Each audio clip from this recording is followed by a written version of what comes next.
Abooluganda, Mukama waffe Yesu Kristo yeebazibwe nnyo era aweebwa nnyo ekitiibwa. Mbalamusizza mwenna mu linnya erya Mukama waffe Yesu. Weewaawo neebaza Katonda ku lw'obulamu bwaffe ffenna nga bw'ali omulamu, Yesu waffe omulamu.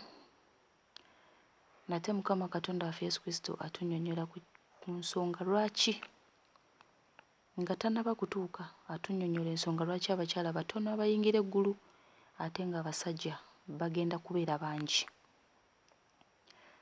Era ng'okubikkulirwa kuno oba okwolesebwa kuno yakuwadde sisita gwe bayita Adeline, ng'atugamba nti Mukama ng'atugamba nti kuno kulabula eri buli mukyala ku nsi yonna oba wansi w'enjuba. Mukama yalaze sisita Adeline ng'amulaga nti yamusookesezza ku mukyala eyabadde ku ssimu, naye ng'omukyala oyo yabadde muweereza wa Mukama. Yabadde ku ssimu ng'alina ne mukwano gwe gw'ayogera naye nga babadde mu kujaguza okw'enjawulo. Naye ng'omukyala oyo oba omuweereza wa Mukama yabadde ku ssimu, yabadde alina bulawuzi gy'ayambadde ng'ebibegaabega biri bweru nga bwe mumanyi dizayini ze tugulaagula, ate nga n'emikono giringa ng'egirimu ebituli, nga ye dizayini ya bulawuzi.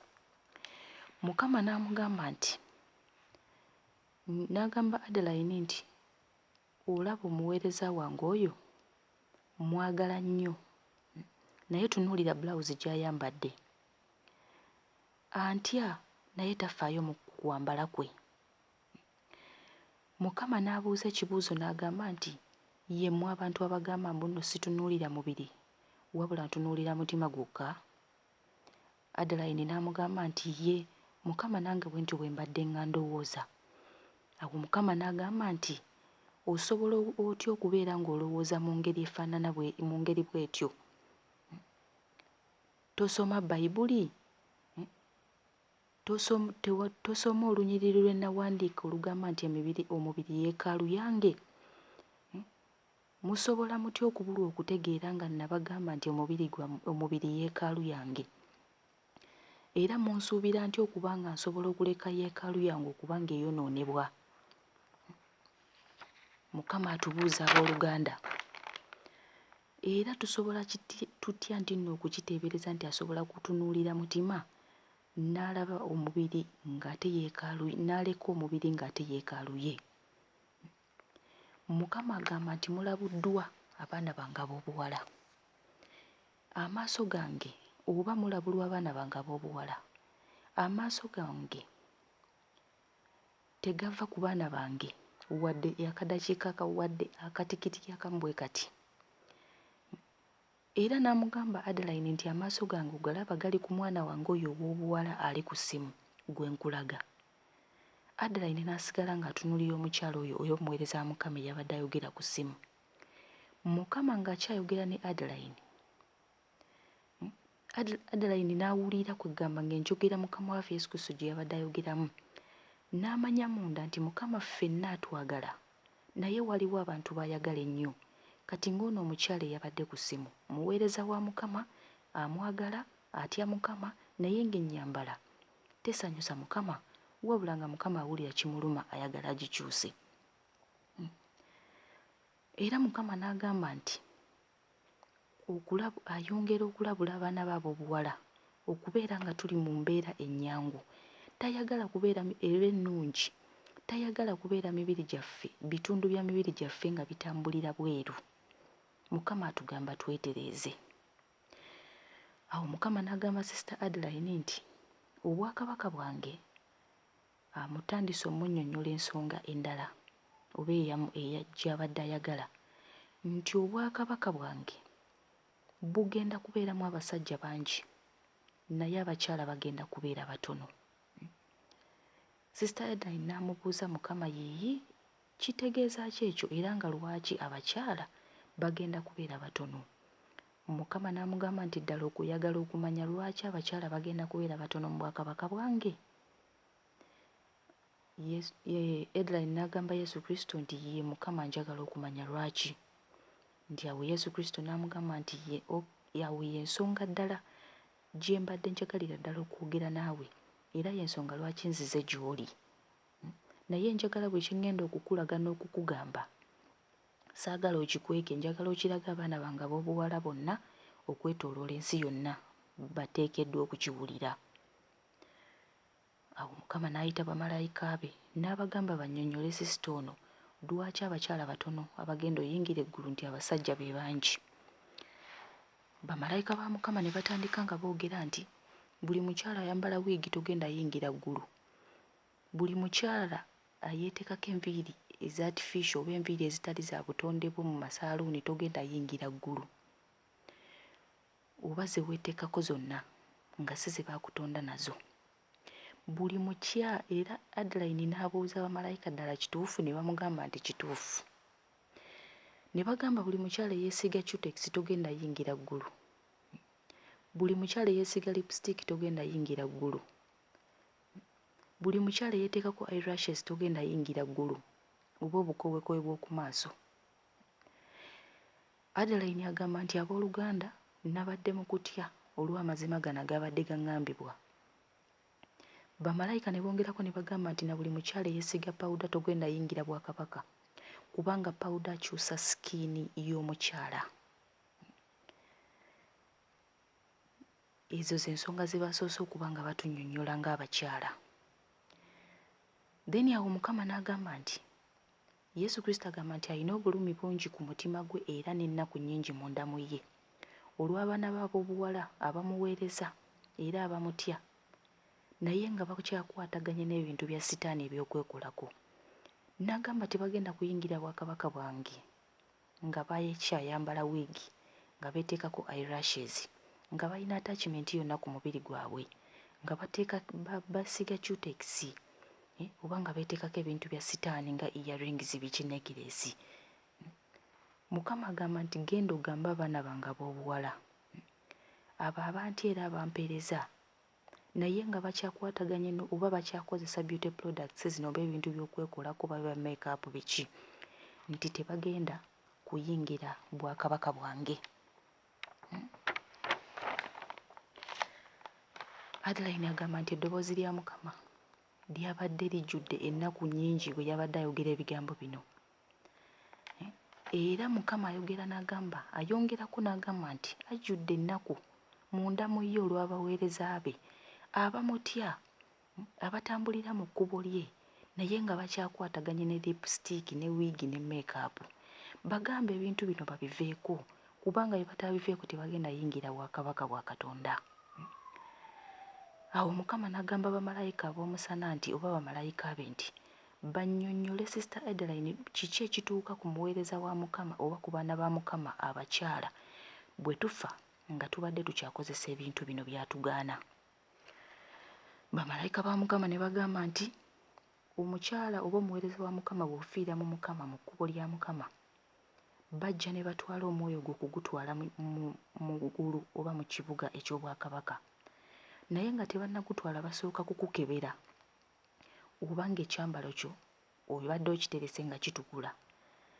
Singa bakukebera ne basangako ebbala lyonna baba tebasobola kukutwala kubanga oba walemererwa okutereka ekyambalo kyo nga kitukula.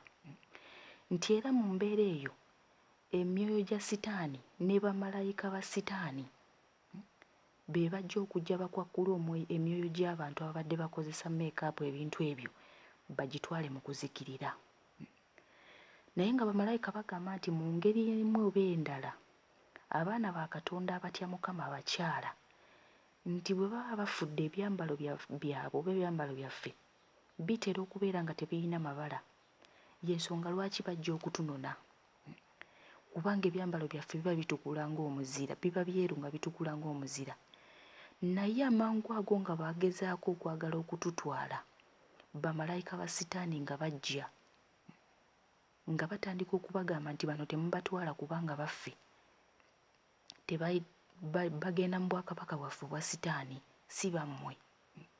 Nti era wabeerawo engeri y'okukayana amasekati g'abamalayika b'ekizikiza ne bamalayika ba Mukama ng'omuntu omaze okufa nga bakayanira emyoyo gy'abaana ba Katonda ab'obuwala.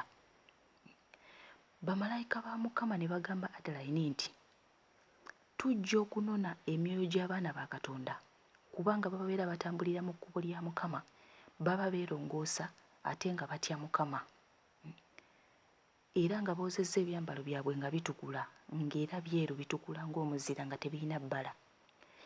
naye emizimu oba emyoyo gya sitaani mbu gisigala gigamba bamalayika ba Mukama nti tebalina buzibu na muntu alina kyambalo kitukulu era nga tekirina bbala. Kubanga tukitegeeza obulamu obw'obutukuvu n'obutuukirivu mu kutya Mukama. Naye ne bagamba bamalayika emyoyo gya sitaani ne gigamba bamalayika ba Mukama, naye mutunuulire endabika y'abaana ba Katonda, mutunuulire endabika y'abawala ba Mukama. Kungulu ku bo balina ebintu byaffe, bafaanana nga ffe. Nti era emyoyo gya sitaani buli kaseera giba gisongera ku abaana ba Katonda, ku bamalayika ba Mukama, nga bagamba nti mutunuulire endabika y'abawala ba Mukama. Bamalayika ba Mukama ne batunuulira ebyambalo by'abaana ba Katonda, bagenda okulaba nga balabako wiivu, balabako eyelashes, balabako lipstick ne powder. Era nga abamu beesize n'enjala oba nga balina cutex. Bamalayika ba Mukama ne bagamba nti okuggyako ng'abaana ba Katonda b'obuwala tumaze okweyawula n'ebintu by'ensi bino eby'okwekolako, tetusobola kutwalibwa mu bwakabaka bwa Katonda oba mu kibuga kya Mukama. Kubanga mu kibuga kya Mukama tewaliyo mukazi alina eyelash, tewaliyo mukazi alina njala nteekeko buteesi. Mu baana ba Mukama ab'obuwala tuteekeddwa okuba nga tweyawula ku bintu by'ensi bino eby'obutaliimu bye tweteekako. Nti newankubadde nga tutya Mukama mu mbeera yonna, naye bwe tunaalemererwa okweyawula ku bintu bino eby'obutaliimu eby'ensi, emyoyo gyaffe bwe gifa giba gibirina byonna nga bwe tubadde tubyesiiga. Tebikoma wano. Bwe tufa emyoyo gyaffe gibeera gibirina nga girina wiigi, girina eyelashes, girina cutex, byonna nga bwe tubadde tubyeteekako. Kitegeeza nti abo bamalayika ba Mukama baba tebasobola kutuyingiza mu kibuga kiri eky'obulamu obutaggwaawo nga twetaddeko ebyo ebintu bya sitaani.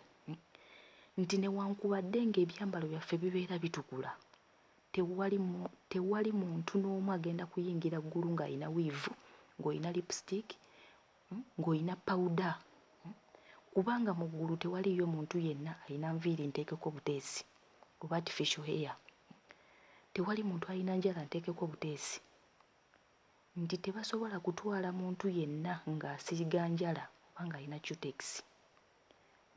Nti abaana ba Katonda bangi ab'obuwala abafa nga batya Mukama, nga balina entiisa ya Mukama, naye ne balemererwa okubatwala mu kibuga ekya zaabu oba mu bwakabaka obwa zaabu olwa bino ebintu bya sitaani bye tweteekako. Kitegeeza nti awo bamalayika b'ekizikiza be bagenda okujja batwale emyoyo gy'abaana ba Katonda babadde balina make-up n'ebintu bino mu kuzikirira. Bamalayika ba Mukama baba tebasobola kutuyingiza mu bwakabaka bwa ggulu. Era bagamba buli mukyala mu buli kkanisa wansi w'enjuba wano ng'okyakozesa beauty products oba ebintu by'okwekolako bino, nti ebintu bino bwe tubikozesa bwe tufa bigenda naffe, bigenda n'emyoyo gyaffe, biba bitulabikako eri nga tumaze okufa. Era Mukama agamba nti takolagana na attachment yonna, kubanga bikyusa obutonde bwe. Mukama takolagana na nviiri ze tweteekako, takolagana na biwiivu bye tweteekako, na njala ze tweteekako, bukowekowe bwe tweyongerako. Mukama agamba tukyusa obutonde bwe. Era agamba nti nno gamba abaana bange batereeze butereeza nviiri zaabwe ze nabatonda nazo, ze baba batereeza, ze baba balongoosa, naye tebeeyongerako nviiri zonna kukyusa bye natonda. Era agamba nti kubanga abaana bange bakwataganye n'ebintu bino eby'obutaliimu tebagenda kuyingira bwakabaka, kubanga bino ebintu biba bibafaanaganya ng'emizimu. Bwe tufa bino ebintu biba bitufaanaganya nga mermaid, biba bikyusizza obutonde, tuba tetukyafaanana nga baana ba Katonda. Era agamba nti nno bagambe babiveeko, bannange tubiveeko, earring, necklaces, tuleme kufa nabyo abooluganda. Mukama bw'atyo bw'atugamba, kuba bwe tufa nga tubikozesa nti tutuuka nabyo ku mulyango gw'eggulu ng'ate tetusobola kuyingira. Bw'atyo era atugamba nti twongere okuba nga twongere okusharinga abooluganda message eno eri mukwano gwe, eri muganda wo, mu linnya erya Yesu. Ne bw'oba musajja gitwalire mukwano gwe oba maama wo oba ani, mu linnya erya Yesu. Amiina.